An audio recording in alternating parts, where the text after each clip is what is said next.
Welcome to Crash Team Racing Nitro-Fueled. Playing Crash Team Racing makes you feel like you're auditioning for the new Fast and Furious movie. Crash Team Racing is a racing action game that was developed by Beanox and published by Activision. The story is this. There is this alien named nitrous oxide, and he wants Earth.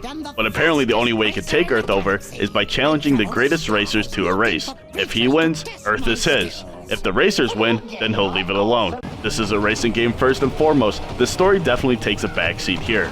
If you like racing games, this might be for you. If you care about a deep story, this probably won't be for you.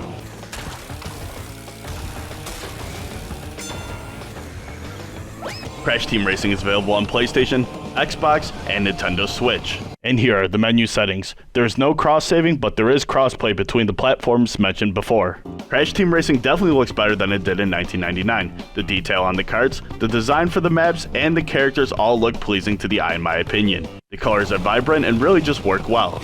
The sounds are fine also, keeping it very similar to the original. They even give you the option for the old legacy music or have it updated with the remastered tracks. The characters' voice lines, however, do get old very fast, but this is the only negative I have here. Since CTR is only available on console, you do not need expensive hardware. Most of the game's flow is just racing against other players. There are normal races, where you race to be first against 7 other people. There's cup races, where you race to be first, but this time over 4 races and earn points for your finishing position. There's time trials, where you just race for the fastest time. There are ring rallies, where you race around the map, going through rings to add time and gain speed, and try to survive as long as possible. Next, there is battle mode, where you either capture a flag, capture crystals, or try to hit other cars. These are definitely different than just racing, but don't really have too much replayability in my opinion. Finally, there is adventure mode, which is the single player campaign. To start, you can pick Classic, which is just how the PlayStation 1 played it, with original characters.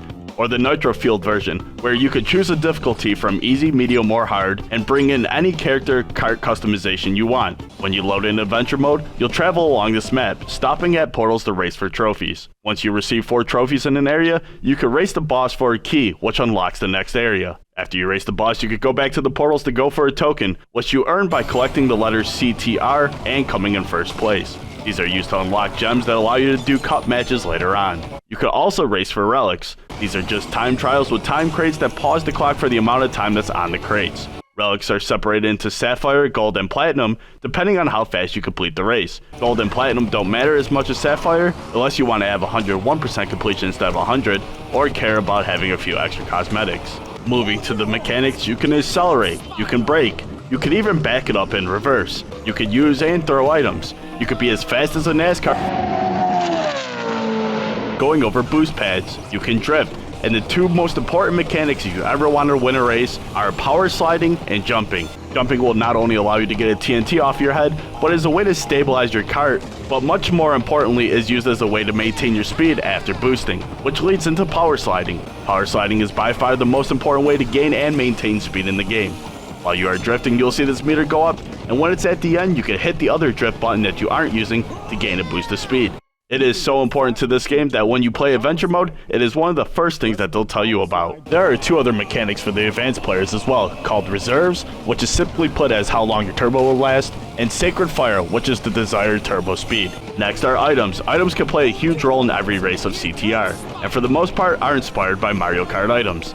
You have your missiles, or the equivalent of a red shell. You could use a turbo, or the equivalent of a mushroom. Or have a mask, or equivalent to the power star. These items can be powered up by collecting 10 Wampa fruit throughout the race, which the Wampa fruit also help with your top end speed as well. Speaking of speed, your kart stats will be determined by your driving style. In the old CTR, characters were already thrown into pre-made driving styles.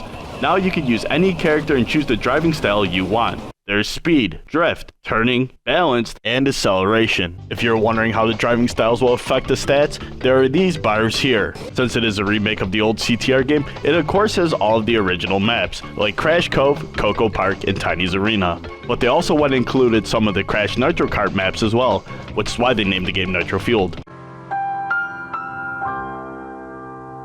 If you need more maps to race on, there are even bonus maps that they came out with, like my personal favorite Spiral Circuit.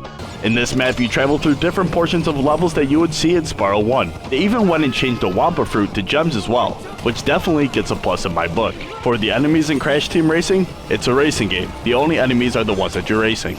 CTR is online PvP only. You could play online matches and battles. Because this game is now a bit older, it's hard to find matches, and when you do, there's a good chance that the host will get disconnected. You will see most of the time that at least one person gets disconnected before every race. If you are lucky enough to make it into the game, the lag in the race just makes it obnoxious to play.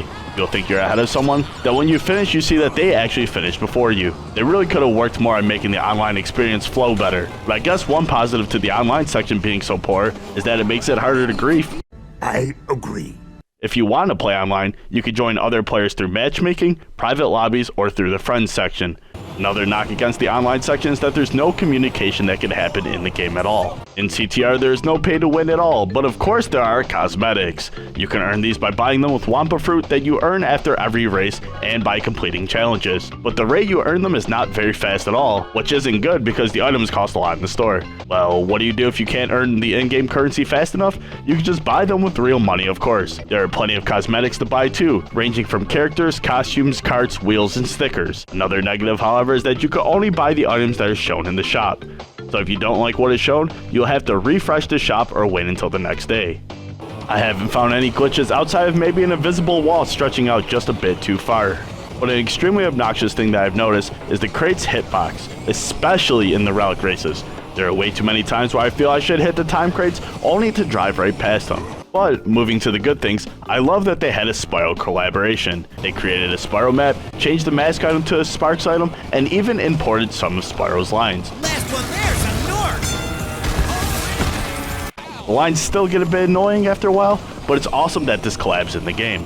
Crash Team Racing Nitro-Fueled is a great remake of the original Crash Team Racing game. They did an awesome job keeping the original feel of the game while updating the graphics and visuals, which is what us as fans want. They added a bunch of new characters and cosmetics that just add a lot to the customization. However, the story and especially the online section could have used a lot of work because racing online kinda sucks. On our patented 0 to 1 scale, we rate this game a 0.78 out of 1. This game is a great remake of a classic game, and there's a reason why it won the best sports racing game in 2019. But how awful it could be to play online really brought it down. If you like this no bullshit review video, please drift your cursor to the like button, missile that subscribe button, and comment down below what remade games you enjoy. Maybe they'll get a review from us. Thank you for watching, and be sure to check the expiration date of your milk so you don't drink spoiled milk. I did not.